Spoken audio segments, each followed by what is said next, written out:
নবী করিম সাল্লাল্লাহু আলাইহি সাল্লামের হাদিসের ভান্ডার ঘাটলে দেখা যায় অনেক আমল আছে যে আমলগুলোর মাধ্যমে বান্দার পাপাচার সমূহ, অপরাধ সমূহ, নাফরমানি সমূহ, গুনাহ সমূহ এগুলোকে আল্লাহ রাব্বুল আলামিন মাফ করে দেন, মার্জনা করে দেন, এগুলোকে আল্লাহ ডিলিট করে দেন, মুছে দেন। আজ আমরা সেরকম 15টি আমলের কথা বলবো, যেই 15টি আমল কোরআন এবং হাদিস দ্বারা বর্ণিত হয়েছে, প্রমাণিত হয়েছে। এই আমলগুলোর দ্বারায় আল্লাহ রাব্বুল আলামিন বান্দার পাপাচার সমূহকে মাফ করে দেন। এগুলো হলো বান্দার পাপের রিমুভার বলতে পারেন। যত গুনাহ আছে, যত অপরাধ আছে, এগুলো থেকে যদি মাপ পেয়ে নিজের প্রোফাইলকে ক্লিন করে, পরিচ্ছন্ন করে যদি দুনিয়া থেকে যেতে চান, তাহলে এই 15টি অথবা হাদিসে আরো কোরআন কারীমের আয়াতে আরো বিভিন্ন রকমের আমলি কথা বলা আছে।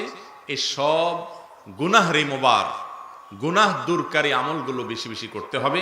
আল্লাহ তাআলা আমাদের সবাইকে দুনিয়াতে জীবদ্দশাতে সমস্ত পাপাচার সমূহগুলোকে আল্লাহর কাছ থেকে ক্ষমা করিয়ে এগুলোকে আমাদের প্রোফাইল থেকে, হিসেবের খাতা থেকে, আমল নামা থেকে পরিপূর্ণরূপে মুছে পরিষ্কার করে তারপর আল্লাহর কাছে যাওয়ার তৌফিক দান করুন। মোহতারাম হাজরিন, আল্লাহ রাব্বুল আলামিনের কাছে সমস্ত পাপাচার সমূহ থেকে মাপ পাওয়ার সবচেয়ে বড় এবং প্রধান এবং মূল মাধ্যম হলো ইস্তেগফার করা। ইস্তেগফার মানে হলো ক্ষমা প্রার্থনা করা, আল্লাহর কাছে মাপ চাওয়া।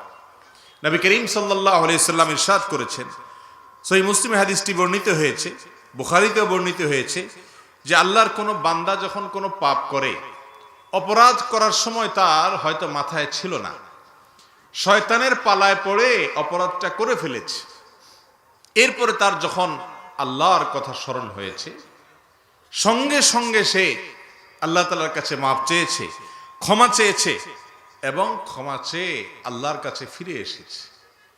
আল্লাহ রাব্বুল আলামিন তখন বলেন ওই বান্দার তওবা দেখে যে আমারে বান্দা, সে ঈমান এনেছে, সে নিশ্চিতভাবে জেনেছে তার একজন রব আছে, তার এক রব আছে, তার এক মহান সত্তা পালনকর্তা আছে, এই জন্য সে আমার কাছে মাপ চেয়েছে। যেহেতু সে আমার উপরে আস্থা রেখেছে, ভরসা রেখেছে, আমার প্রতি ঈমান এনেছে আর আমার কাছে মাপ চেয়েছে, কাদ গাফারতু লিআবদি, তো আমি আমার এই বান্দাকে মাফ করে দিলাম। ভাইরা আমার, অপরাধ এবং পাপের কাছ থেকে মাপ পাওয়ার জন্য এটা হলো প্রধান মাধ্যম, যে আল্লাহর কাছে মাপ চাওয়া। আল্লাহর কাছে মাপ চাওয়ার জন্য কোনো মায়ের পেচের ভাষা লাগে না ভাই, হুজুরদেরকে দিয়ে মাপ চাওয়ানো লাগে না। আপনি যেই ভাষায় পারেন সে ভাষায় আল্লাহর কাছে মাপ চাইবেন, লজ্জিত হবেন, নিজেকে ভৎসনা করবেন আর বলবেন, আল্লাহ আমি অপরাধ করেছি। সাইয়্যিদুল ইস্তিগফার, যত ক্ষমা প্রার্থনার দোয়া আছে এর মধ্যে সবচেয়ে শ্রেষ্ঠ দোয়া এটি। নবী করিম সাল্লাল্লাহু আলাইহি সাল্লাম এই দোয়া শিক্ষা দিয়েছেন আমাদেরকে। এই সাইয়্যিদুল ইস্তিগফার পড়ার পর যদি কারোর মৃত্যু হয়, মওত হয়, তো আল্লাহ রাব্বুল আলামিন তাকে সরাসরি জান্নাত দেন, সমস্ত গুনাহ মাফ করে দেন। আল্লাহুম্মা আনতা রাব্বি, সাইয়্যিদুল ইস্তিগফারের ভাষা দেখেন, আল্লাহুম্মা আনতা রাব্বি, হে আল্লাহ আপনি আমার রব, আপনি আমার মালিক, আপনি আমার পালনকর্তা, আমি আপনার গোলাম। খালাকতানি, আপনি আমাকে সৃষ্টি করেছেন, ওয়া আনা আবদুক, আমি আপনার গোলাম, ওয়া আনা আলা আহদিকা ওয়া ওয়া'দিকা মাস্তাতা'ত, আপনি যে আমাকে আপনার রব হিসাবে আমার কাছ থেকে যে স্বীকৃতি নিয়েছেন, আমার কাছ থেকে যে ওয়াদা নিয়েছেন যে আমি আপনার কথা মেনে চলবো, আমি চেষ্টা করেছি, যতটুকু সম্ভব হয়েছে সে অনুযায়ী চলেছি। আবু উলাকা বিনিআমাতিকা আলাইয়া, আপনি আমাকে অগণিত নেয়ামত দিয়ে রেখেছেন, কত নেয়ামতের মধ্যে আমি আছি। ওয়া আবু উলাকা বিযামবি, আর আমি এই কথারও স্বীকার করি যে আমি অনেক পাপ করছি এত নেয়ামত পাওয়ার পরেও। ফাগফিরলি, অতএব আপনি আমাকে মাফ করে দিন।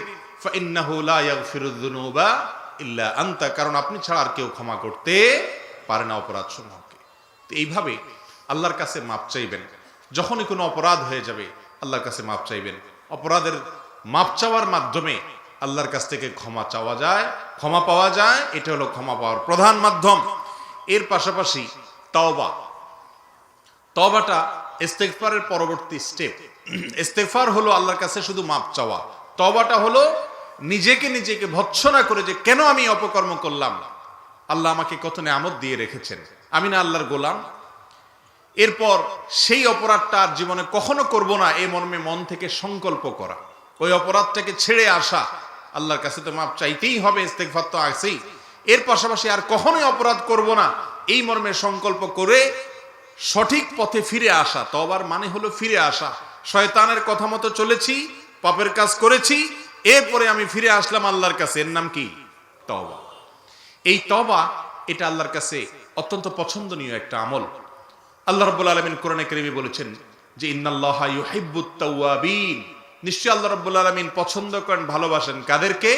তওবাকারীদেরকে, যারা পাপ করলে সাথে সাথে ফিরে আসে আল্লাহর রহমতের ছায়া তলে, আল্লাহ তাআলার কাছে।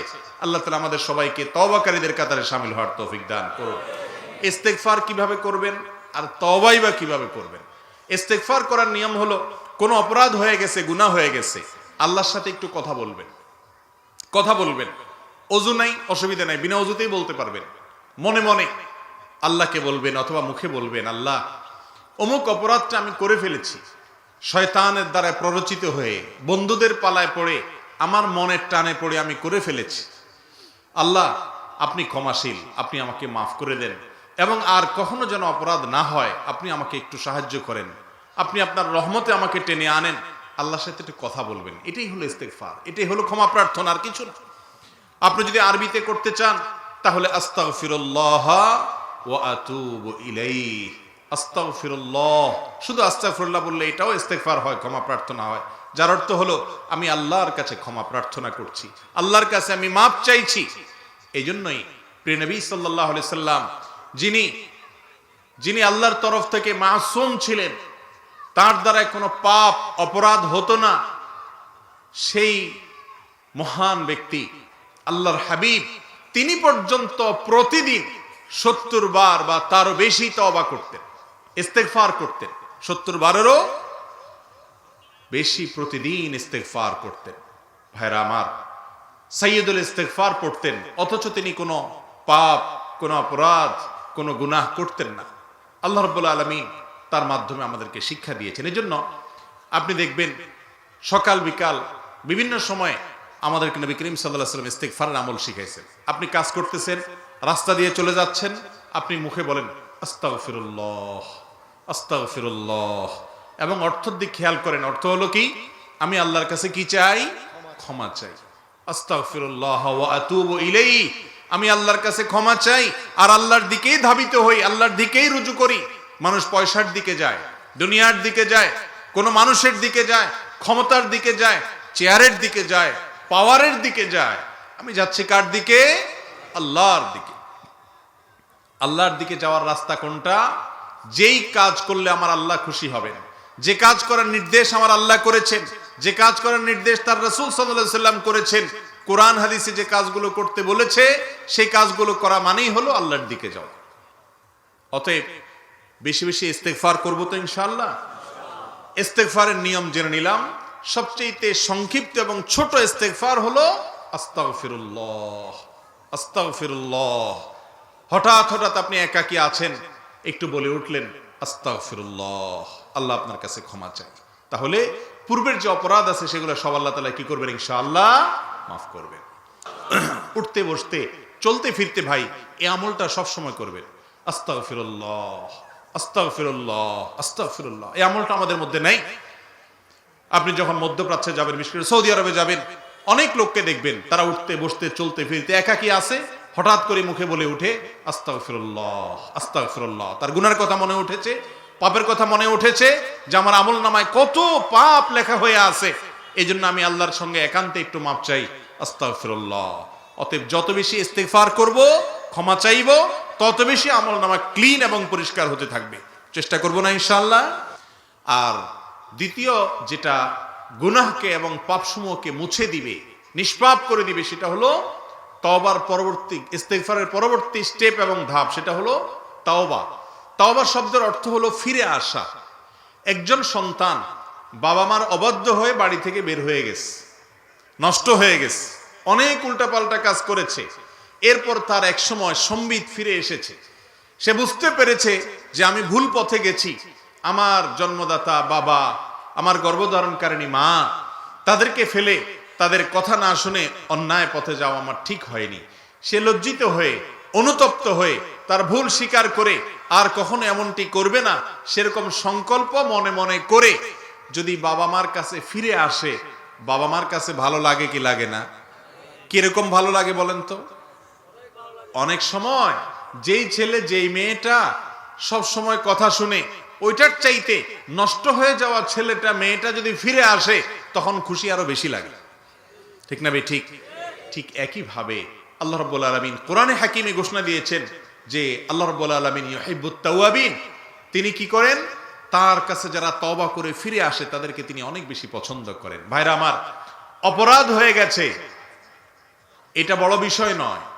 বড় বিষয় হলো অপরাধ হওয়ার পরও আপনার ভেতরে কোনো প্রকার ভাবলেশ নাই, অস্থিরতা নাই, আপনি আল্লাহর কাছে ক্ষমা চান নাই, এটা হলো বড় অপরাধ। কারণ হলো কুল্লু বনি আদম খাত্তা, নবী করিম সাল্লাল্লাহু আলাইহি সাল্লাম বলেছেন এমন কোন মানুষ নেই যার অপরাধ হয় না, পাপ হয় না। আলেম গায়রে আলেম, আমরা সবাই কম বেশ অপরাধ করি, অগণিত অপরাধ আমাদের দ্বারাই হয়। ওয়া খায়রুল খাত্তাইন আত-তাওয়াবুন, আর এই অপরাধী মানুষদের মধ্যে আল্লাহর কাছে প্রিয় হলেন, শ্রেষ্ঠ হলেন, উত্তম হলেন ওই মানুষগুলো যারা অপরাধ করার পর আল্লাহর কাছে কি চায়? মাপ চেয়ে তওবা করে আল্লাহর কাছে ফিরে আসে। ওই যে বকে যাওয়া, নষ্ট হয়ে যাওয়া সন্তান যেরকম বাড়িতে ফিরে আসলে মা বাপ খুশি হয়, আমাদের মালিক আরশে আজিমের মালিক, তার কোনো বান্দা পাপের পথ ছেড়ে যদি লজ্জিত হয়ে আল্লাহর কাছে এসে মাপ চায়, ফিরে আসে, আল্লাহ তাআলা এরকম তাকে অভ্যর্থনা জানান এবং আল্লাহ তাআলা তার প্রতি এরকম সন্তুষ্ট হন। আল্লাহকে খুশি করব তো ইনশাআল্লাহ। তাহলে অপরাধ থেকে মুক্তির জন্য, গুনাহগুলোকে ক্ষমা পাওয়ার জন্য, এই সমস্যা আমলনামা থেকে দূর করার জন্য, মামলাগুলোকে নিষ্পত্তি করার জন্য আল্লাহর কাছে ক্ষমা চাইব, ইস্তেগফার করব। আর দ্বিতীয় হলো কি করব? তওবা করব। তওবার নিয়ম হলো নিজে নিজে তওবা করা যায়। আমরা বেশিরভাগ সময় আমাদের সমাজে মনে করি যে তওবা কেউ কাউকে করাইতে হয়। মূলত তওবা করানোর প্রয়োজন হয় না, যার তওবা সে চাইলে করতে পারে। তওবা কিভাবে করবেন? তওবা হলো কোনো পাপ হওয়ার পর প্রথমে অপরাধ বোধ নিজের মধ্যে জাগ্রত করা। আমি কি করলাম? আমি এটা কি করলাম? কেন করলাম? আমার দ্বারা কেন এরকম অপরাধ হয়ে গেল? নিজেকে নিজে ভৎসনা করা আর যেন কখনো না হয়। আত্মশাসন করা, নিজেকে নিজে শাসন করা, ধমকানো যে কেন এটা হলো আমার দ্বারায়, আমি আর কখনো এই পথে যাব না, সাবধান থাকবো সামনে থেকে। এরপর সেখান থেকে অপরাধ থেকে সরে আসার পাশাপাশি আল্লাহর কাছে মাপ চাওয়া, আল্লাহ আপনি এবারের মতো মাফ করে দেন, আর যেন না হয় আপনি আমাকে রহম করেন। এরপরেও যদি আবার অপরাধ হয়ে যায় আবারও তওবা করবেন, লজ্জা করবেন না। এরপরেও যদি তওবা অপরাধ হয়ে যায়, তওবা ভেঙে যায়, আবারও তওবা করবেন। এইভাবে গুনাহগুলো মাফ হবে ইনশাআল্লাহ। তাহলে দুটি আমল আমরা জানলাম। নাম্বার 3 নম্বর আমল হলো 5 ওয়াক্ত নামাজ। 5 ওয়াক্ত নামাজ, এটার মাধ্যমে আল্লাহ তাআলা বান্দার সমস্ত অপরাধ মাফ করে দেন, সমস্ত অপরাধ মাফ করে দেন। নবী করিম সাল্লাল্লাহু আলাইহি সাল্লাম বলেছেন যে as-সালাওয়াতুল খামসু ওয়াল জুমআতু ইলাল জুমআতি ওয়া রমাদান ইলা রমাদান মুকাফফিরাতুল লিমা বাইনাহুন।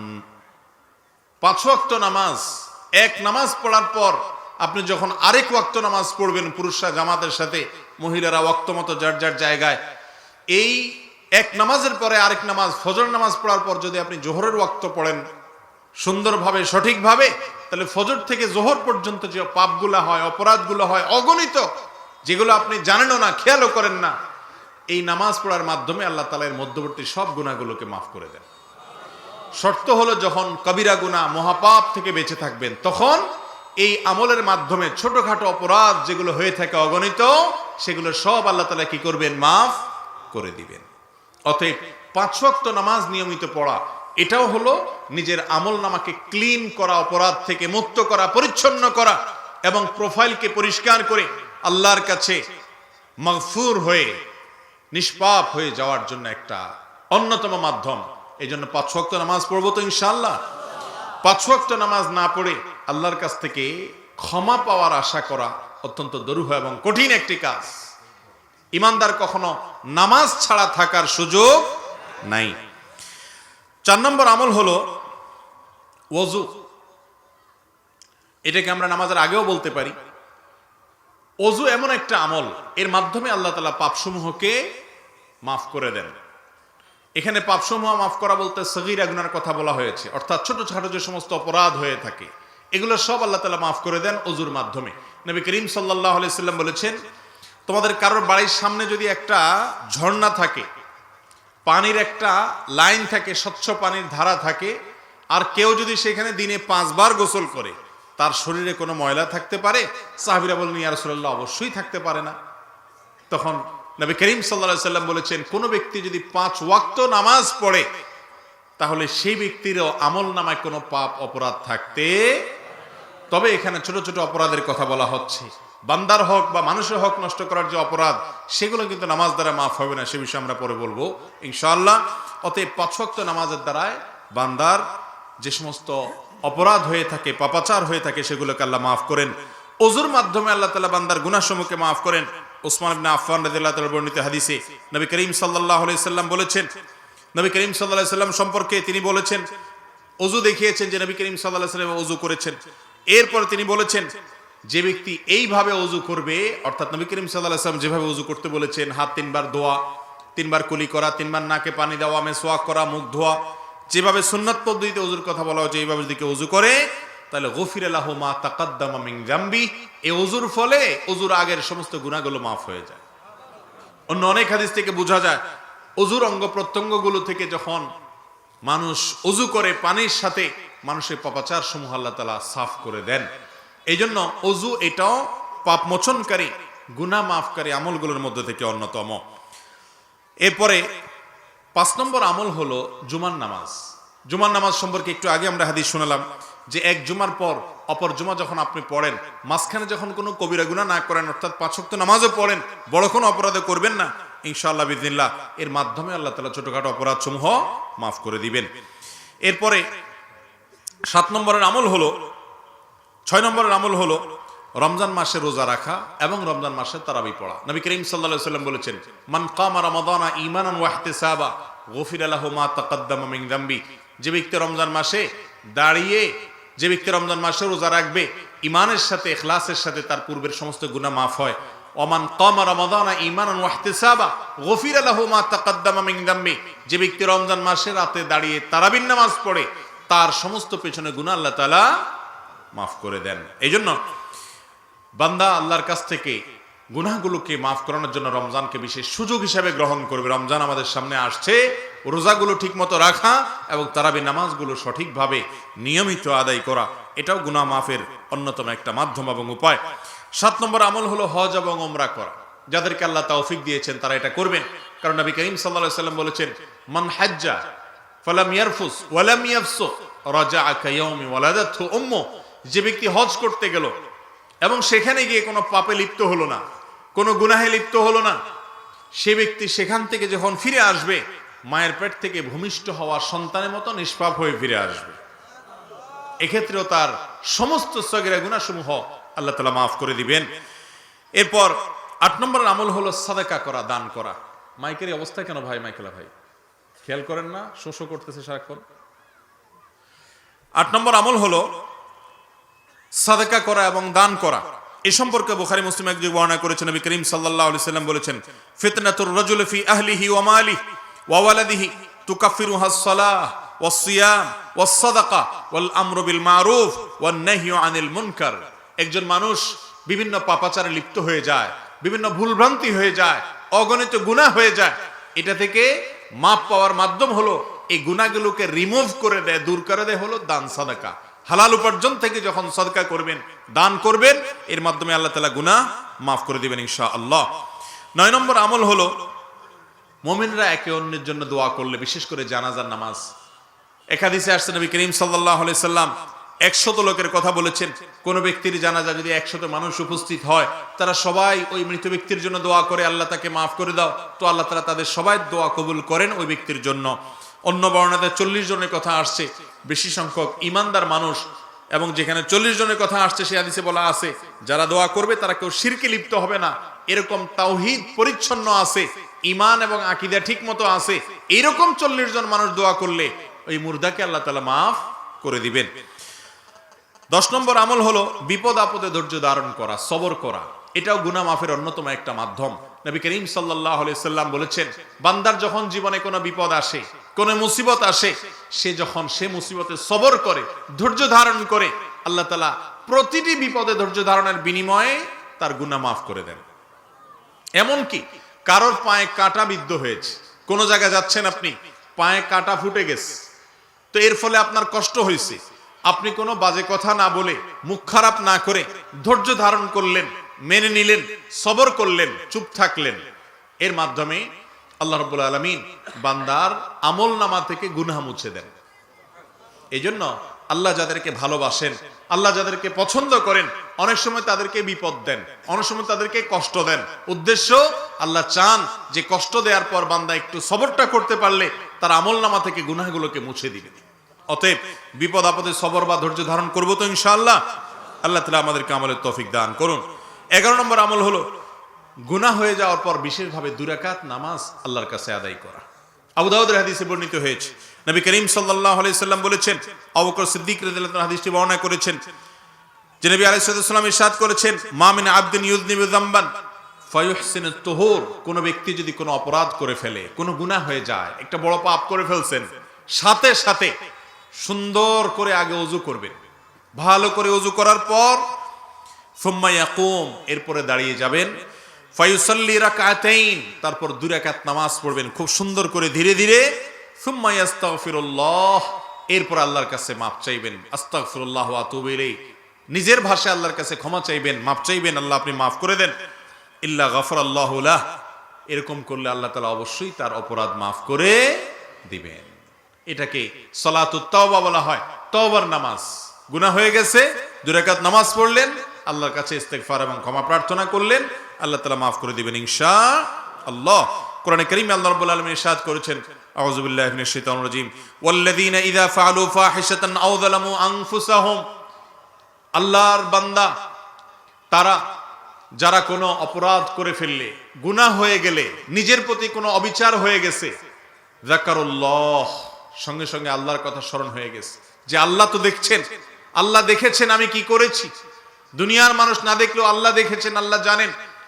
যাকারুল্লাহ, আল্লাহর কথা স্মরণ করেছে, আল্লাহর কথা স্মরণ হওয়ার পর সাথে সাথে আল্লাহর সে বান্দা ফাস্তাগফারু লিযুনুবিহিম, নিজের পাপের কারণে আল্লাহর কাছে ইস্তেগফার করেছে, ক্ষমা প্রার্থনা করেছে। ওমাইয়াগফিরুয যুনুবা ইল্লাল্লাহ, আর আল্লাহ ছাড়া তো কেউ ক্ষমা করার নাইও, এজন্য সে আল্লাহর কাছে ক্ষমা চেয়েছে। ওয়ালাম ইউসিররু আলা মা ফাআলু ওয়া হুম ইয়ালামুন, এই ব্যক্তি যখন এরকম করে আল্লাহর কাছে মাপ চায়, এরপরে আর সে অপরাধে লিপ্ত না হয়, আল্লাহ রাব্বুল আলামিন আল্লাহর বান্দাকেও ক্ষমা করে দেন। এজন্য অপরাধ হয়ে গেলে, বিশেষ করে কবিরা গুনাহ যখন হয়ে যাবে, বড় গুনাহ যখন হয়ে যাবে, যেই পাপের কথা কোরআন হাদিসে বলার পাশাপাশি শাস্তির কথা বলা হয়েছে, সতর্কবাণী করা হয়েছে, যেটাকে কবিরা গুনাহ বলা হয়, মহাপাপ বলা হয়, এই রকম বড় অপরাধ হয়ে গেলে সেগুলো কিন্তু এই নরমাল কোনো আমল দিয়ে মাফ করানো যাবে না। সেটার জন্য ওই প্রথম আমলগুলো ইস্তেগফার এবং তওবা লাগবে, এবং এই সালাতুত তওবাটা বিশেষ বড় অপরাধ হয়ে গেলে 2 রাকাত নামাজ পড়ে আল্লাহর কাছে ক্ষমা চাইতে হবে। আল্লাহ তাআলা আমাদেরকে সেটা করার তৌফিক দান করুন। 12 নম্বর আমল হলো ভাই আরাফাতের দিনের রোজা। আরাফাতের দিনের রোজা, হাজী সাহেবরা আরাফাতের ময়দানে অবস্থান করেন, সেই দিনের বরকতে, ওই দিনের রোজার যে ফজিলত রয়েছে, নবী করিম সাল্লাল্লাহু আলাইহি ওয়াসাল্লাম বলেছেন, সিয়ামু ইয়াউমি আরাফা আহতাসিবু আলাল্লাহ আন ইউকাফিরা আস-সানাতা আল্লাতী ক্বাবলাহা ওয়াল্লাতী বা'দাহা। আরাফার দিনের রোজা হলো এরকম রোজা যে এই রোজার ব্যাপারে আল্লাহর প্রতি আমার ধারণা হলো আন ইউকাফিরা আস-সানাতা আল্লাতী ক্বাবলাহা, ওই দিনের রোজা রাখার কারণে 1 বছর পূর্বের এবং 1 বছর পরের অগ্রিম গুনাহ আল্লাহ তাআলা মাফ করে দেন। এই জন্য আরাফাতের রোজা এটাও মুকাফফিরাতুজ যুনুব বা বান্দার গুনাহ সমূহকে মাফ করে দেয় এমন আমল। আর 13 নম্বর আমল হলো আশুরার রোজা। আশুরার রোজা সম্পর্কে নবী করিম সাল্লাল্লাহু আলাইহি ওয়াসাল্লাম বলেছেন, সেটা 1 বছর পেছনের গুনাহকে আল্লাহ তাআলা এর মাধ্যমে মাফ করে দেন। যেটা আশুরার রোজা হলো কখন? মুহররমের 10 তারিখের রোজা। তার সাথে আরো একটা রোজা রাখতে হয়, শুধু একটা রাখা এটা ঠিক না, 2টা রোজা রাখা সুন্নাত, হয় 9 তারিখ আর 10 তারিখ অথবা 10 তারিখ আর 11 তারিখ। তবে সবচেয়ে ভালো হলো 9 এবং 10 তারিখ রোজা রাখা, কারণ নবী করিম সাল্লাল্লাহু আলাইহি ওয়াসাল্লাম বলেছেন, যদি আমি আগামী বছর বেঁচে থাকি তাহলে আশুরা রোজা রাখবো, লা সুমান্নাত তাসিআ ওয়াল আশির, আশুরা রোজা রাখবো মুহররমের 9 তারিখ এবং 10 তারিখ। তো এটা সুন্নাত, এর মাধ্যমে আল্লাহ তাআলা বান্দার গুনাহ মাফ করে থাকেন। 13 নম্বর গুনাহ মাফের উপায় এবং আমল হলো আশুরা দিনের রোজা। আর 14 নম্বর আমল হলো লাইলাতুল কদর বা শবে কদরে ইবাদত বন্দেগী করা। শবে কদর কখন হয়? নবী করিম সাল্লাল্লাহু আলাইহি সাল্লাম বলেছেন রমজানের শেষ 10টি রাতে শবে কদর হয়। শেষ 10টা রাতে বেজোড় রাতগুলোতে শবে কদর হওয়ার সম্ভাবনা বেশি থাকে। এক এক দেশে এক এক সময় বেজোড় রাত হয়, তো সে দেশের মানুষের জন্য সেই রাতটা শবে কদর হতে পারে। একজন ইমানদার রমজানের শেষ দশকে, বিশেষ করে শেষ দশকের বেজোড় রাতগুলোতে যদি বেশি বেশি ইবাদত বন্দেগী করে, আল্লাহর কাছে রোনাজারি করে, তো এর মাধ্যমেও তার সমস্ত গুনাহ মাফ করে দেওয়া হয়। নবী করিম সাল্লাল্লাহু আলাইহি সাল্লাম বলেছেন যে ব্যক্তি লাইলাতুল কদরে দাঁড়িয়ে ইবাদত করে ঈমানের সাথে এবং ইখলাসের সাথে গফির লাহু মা তাকাদ্দাম মিন যামবি, তার সমস্ত পিছনে গুনাহ মাফ করে দেওয়া হয়। আর 15 নম্বর আমল হলো ইমাম সাহেবের সাথে জামাতে যখন নামাজ পড়বেন, ইমাম সাহেব যখন উচ্চস্বরে কিরাত পড়বেন, তিনি যখন সূরা ফাতিহা পড়ে শেষ করবেন, ইমাম সাহেবের সাথে একই সময়ে যেন হয় আমিন বলার চেষ্টা করবেন।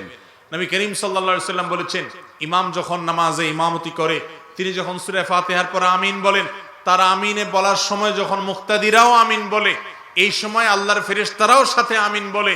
যার আমিনটা আল্লাহর ফেরেশতাদের আমিনের সাথে মিলে যাবে, আল্লাহ তাআলা তার পেছনে গুনাহ মাফ করে দিবেন। এছাড়াও হজ আসওয়াদের পাথর চুম্বন, এটা গুনাহ মাফের কারণ হয়। আর অনেক আমল আছে গুনাহ মাফের কারণ। আমরা 15টি আমলের কথা বলেছি। দুনিয়ার আদালত কখনো মাফ করে না, কিন্তু আল্লাহ রাব্বুল আলামিন মাফ করার জন্য আগাম ঘোষণা দিয়ে রেখেছেন। অতএব মাফ চাইবো তো আমরা ইনশাআল্লাহ। আল্লাহ তাআলা আমাদের সবাইকে এই আমলগুলো করে আমাদের পাপাচারগুলো থেকে মুক্ত হয়ে দুনিয়া থেকে যাওয়ার তৌফিক দান করুন।